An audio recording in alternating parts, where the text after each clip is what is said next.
గతంలో మనం మాట్లాడుకున్నాం ఆళ్ల రామకృష్ణారెడ్డి జగన్మోహన్ రెడ్డికి ఆ ఫ్యామిలీకి గత 2 దశాబ్దాల నుంచి కూడా అత్యంత విధేయుడిగా ఉన్న వ్యక్తి. ఆ వ్యక్తి షర్మిల పంచం చేరాడు. మనం మాట్లాడుకున్నాం.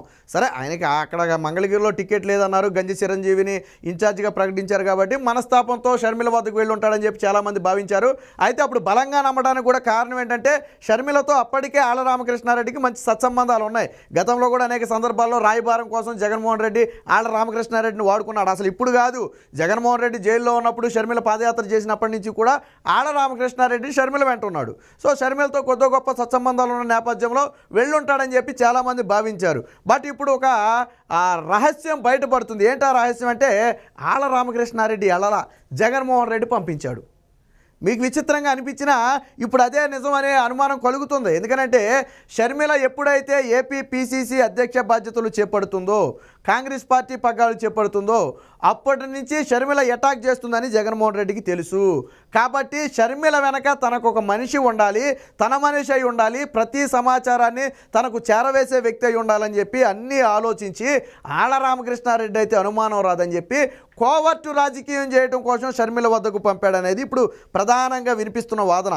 ఎందుకు నువ్వు ఇలా మాట్లాడుతున్నావని మీకు అనుమానం రావచ్చు. ఎందుకనంటే ఈ ఆళ్ల రామకృష్ణారెడ్డి తిరిగి వైసీపీలోకి వచ్చేందుకు రంగం సిద్ధం చేసుకుంటున్నాడని అయితే మనకు సమాచారం తెలుస్తుంది. అంటే మరి ఎందుకు వెళ్ళినట్టు, నెల రోజుల్లోనే ఎందుకు తిరిగి వచ్చేస్తున్నట్టు, పైగా వెళ్ళేటప్పుడు ఏమన్నాడు, నేను జగన్మోహన్ రెడ్డి మోహన్ జీవితంలో చూడన్నాడు అన్న వ్యక్తి ఎందుకు వచ్చేస్తున్నాడు అంటే కోవర్టు రాజకీయం చేస్తూ అక్కడ షర్మిలకు అడ్డంగా దొరికిపోయి ఉండాలి, దాంతో షర్మిల దూరంగా పెట్టుంటుంది, ఇక మొఖం జల్లక అక్కడ ఉండలేక తిరిగి వైసీపీ పార్టీలోకి వచ్చే ప్రయత్నం చేస్తున్నాడు. అంటే జగన్మోహన్ రెడ్డి వ్యక్తి చూడండి, తన సొంత చెల్లి దగ్గర కూడా తనకు ఒక కోవర్టు రాజకీయం చేసే వ్యక్తిని అక్కడ పెట్టుకున్నాడు అంటే అంతకంటే దిగజారుడు ఉంటుందా?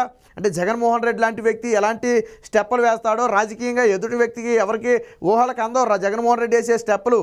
అయితే అవన్నీ మంచి స్టెప్పులు, రాష్ట్ర ప్రజలకు ఉపయోగపడే అయితే పర్వాలేదు. ఇవన్నీ కూడా దిక్కుమాలిన స్టెప్పులు. అయితే మనకి మొదటి నుంచి కూడా కొద్దిగా అనుమానం ఉంది. ఆళ్ల రామకృష్ణారెడ్డి వెళ్ళేటప్పుడు జగన్మోహన్ రెడ్డిని పెద్దగా విమర్శించలా. నా నియోజకవర్గానికి నిధులు ఇవ్వలేదు, డెవలప్ చేయలేదు, నా నిధులతో నేనే అభివృద్ధి చేసుకున్నానని చెప్పి ఒక పరిమితి స్థాయిలో విమర్శలు చేశాడు. రెండోది అతిపెద్ద అనుమానం ఎక్కడొస్తుందంటే మనకి షర్మిలను జగన్మోహన్ రెడ్డి ఇష్టం వచ్చినట్టు తిట్టించాడు. చివరికి రాజశేఖర్ రెడ్డి కూతురు కాదు అనేదాకా తిట్టించాడు కదా. మరి ఆళ్ల రామకృష్ణారెడ్డి స్పందించాలా వద్దా? నువ్వు షర్మిల పంచం చేరావు కదా, షర్మిలతో నడుస్తాను అన్నావు కదా, మరి షర్మిలను జగన్మోహన్ రెడ్డి తీవ్ర స్థాయిలో విమర్శలు చేయించినప్పుడు, పరిమితికి మించి విమర్శలు చేయించినప్పుడు నువ్వు స్పందించాలా వద్దా? మరి ఎందుకు ఆళ్ల రామకృష్ణారెడ్డి స్పందించలేదు? అనుమానం రాట్లా మనకి? షర్మిల పక్క నుండి ఇప్పుడు నేను పార్టీలో ఉన్నానండి, మా పార్టీ అధ్యక్షుడిని ఎవరైనా విమర్శిస్తే ఖచ్చితంగా నేను స్పందిస్తా ఏదో సమయంలో, అది ఎవరైనా చేసే పని. మరి ఆళ్ల రామకృష్ణారెడ్డి ఎందుకు స్పందించలా అంటే స్పందించడానికి ఆల్రెడీ ఆయన కోవర్టు, నిజంగా షర్మిల పార్టీలో వెళ్ళిన వాడు కాదు.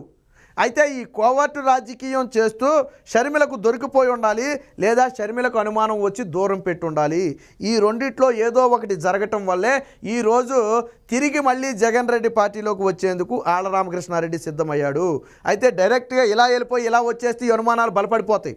ఈ కోవర్టు రాజకీయం అని చెప్పి ప్రజలందరిలోకి బలంగా వెళ్ళిపోతే అది తనకు కూడా డ్యామేజ్, వ్యక్తిగతంగా ఆళ్ల రామకృష్ణారెడ్డికి కూడా డ్యామేజ్. అందుకని ఇప్పుడు ఏం డ్రామా ఆడుతున్నారు, విజయసాయిరెడ్డి బుజ్జగించడం వల్ల వైసీపీలోకి వస్తున్నాడని చెప్పి డ్రామాలు ఆడుతున్నాడు. అరే బాబు, జగన్మోహన్ రెడ్డి లాంటి వ్యక్తే స్వయంగా మాట్లాడితే ఉండని వ్యక్తి, జగన్మోహన్ రెడ్డి ముఖం ఇక నేను జీవితంలో చూడనని చెప్పిన వెళ్ళిన వ్యక్తి నెల రోజులు గడవక ముందే తిరిగి వచ్చేస్తున్నాడు. అది కూడా సజ్జల రామకృష్ణ ఎవరు విజయసాయిరెడ్డి పిలిస్తే వచ్చేస్తున్నాడా? జగన్మోహన్ రెడ్డి మాటే వినని వాడు విజయసాయిరెడ్డి మాట వింటాడా? కాబట్టి ఇవన్నీ కూడా ఏంటంటే కట్టుకథలు, కల్పిత కథలు. కోవర్టు రాజకీయం జరిగిందా లేదా అనేది తెలియాలని ఒక వారం వెయిట్ చేస్తే చాలు. ఎందుకంటే ఈ వారంలోనే వచ్చే అవకాశం ఉందని చెప్పి చెప్తున్నారు ఎన్నికలకు ముందే. ఎందుకంటే ఆల్రెడీ దూరం, ఇప్పుడు దొంగ ఏమీ తెలియనప్పుడు అందరిలో తిరిగితే పర్లేదు, కానీ ఆడు దొంగ అని తెలిసిన తర్వాత తలెత్తుకుని తిరగలేడు అక్కడ. కాబట్టి చేసింది కోవర్టు రాజకీయం అని చెప్పి ఒకవేళ నిజంగా షర్మిలకు ఆ పార్టీ నేతలకు తెలిసి ఉంటే అక్కడ ఎక్కువ రోజులు నిలబడలేడు, ఖచ్చితంగా వచ్చేస్తాడు. వాళ్ళు డైరెక్ట్గా పొమ్మనకపోయినా వచ్చేస్తాడు, లేదా షర్మిలే పొమ్మనవచ్చు, చెప్పలేము. దొంగ దొరికిన తర్వాత ఉంచుకుంటామా మనం? ఉంచుకోం కదా. సో అలా పొమ్మనవచ్చు, మొత్తానికి ఏదో జరిగి ఉండొచ్చు. అంటే అసలు షర్మిల వెనక ఉంది ఎవరు నడిపిస్తున్నారు, ఎలాంటి స్టెప్పులు తీసుకుంటుంది అనేది తెలిస్తే జగన్మోహన్ రెడ్డి ఎదుర్కోవడానికి ఈజీగా ఉంటుందనే ఒక ఉద్దేశంతోనే ఆళ్ల రామకృష్ణారెడ్డిని అన్నీ ఆలోచించి ఆ రోజు అనుమానం రాకుండా కోవర్ట్ కింద పంపాడు. బట్ ఆ కోవర్ట్ ఆపరేషన్ అయితే ఫెయిల్ అయినట్టుగా ఉంది. అందుకనే తిరిగి తన సొంత గూటికి వచ్చే ప్రయత్నం చేస్తున్నాడు. దీని మీద ఖచ్చితంగా షర్మిల స్పందిస్తుంది. షర్మిల అయితే స్పందించకుండా ఉండదు. ఆళ్ల రామకృష్ణారెడ్డి జగన్మోహన్ రెడ్డి గూటికి చేరిన మరుక్షణం ఈ కోవర్ట్ రాజకీయాన్ని ఖచ్చితంగా బయట పెడద్దు. ఎందుకంటే షర్మిల ఏమంత ఆషామాషిగా ఏ విషయాన్ని వదిలిపెట్టే టైప్ కాదు. మొత్తంగా మనకు అర్థమైంది ఏంటంటే జగన్మోహన్ రెడ్డి అనే వ్యక్తి కోవర్ట్ రాజకీయాలకు కూడా తెరదీస్తున్నాడు. చివరికి సొంత చెల్లి దగ్గర కూడా తన ఇన్ఫార్మర్ను పెట్టుకుని విషయాలు తెలుసుకునే ప్రయత్నం చేశాడనే వార్త అయితే ఇప్పుడు సోషల్ మీడియాలో జోరుగా నడుస్తుంది.